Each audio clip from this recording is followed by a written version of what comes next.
बिस्मिल्लाहिर्रहमानिर्रहीम। अस्सलाम वालेकुम। हुज्जाज किराम हो या उम्रा ज़ायरीन, मक्का मुकर्रमा जाने के बाद वहाँ के मुक़द्दस पानी आबे ज़मज़म लेकर आने की हर एक की दिली ख्वाहिश होती है। ज़्यादातर लोग अपने लगेज में पानी की छोटी छोटी बोतलें डालकर लेकर आने की कोशिश करते हैं। पिछले सालों में ऐसा भी होता रहा है और काफ़ी लोग लेकर भी आए हैं, लेकिन इस साल कुछ ज़्यादा ही सख्ती है। हो सकता है कुछ होटलों या रिहाइश गाहों पर इतनी ज़्यादा सख्ती ना हो और थोड़ी बहुत बोतलें ले जाने के लिए इजाज़त दे दी हो, यानी कि देखा ही ना हो और ले जाने दिया हो, तो ये आपकी किस्मत की बात है। लेकिन ये वीडियोस आपको बता रही हैं कि किस हद तक सख्ती से चेकिंग की जा रही है और हर बैग में से अगर वो खुलता नहीं है तो उसको ब्लेड से भी काट के खोला जा रहा है और पानी की बोतलें निकाली जा रही हैं।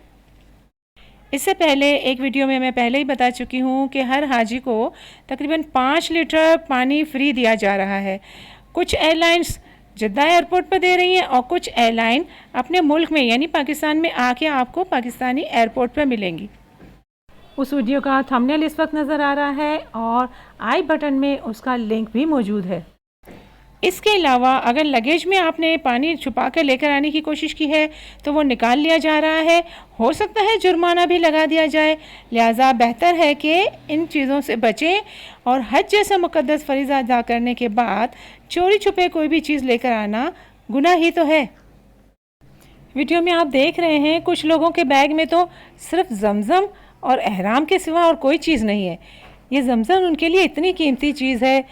दुआ करें जिस तरह हज उम्रा ओपन कर दिया गया है, इस तरह से ज़मज़म पर भी लगाई गई पाबंदियां ख़त्म कर दी जाएं और हर हाजी दिल खोल कर जितना चाहे ज़मज़म ला सके। आमीन कह के दुआ का हिस्सा बन जाइए। मुस्बित सोच के साथ पुरुमीद रहें मगर बुरे हालात के लिए तैयार भी। Be optimistic, hope for the best but be ready for the worst. Video देखने का बहुत बहुत शुक्रिया। जज़ाकल्लाह।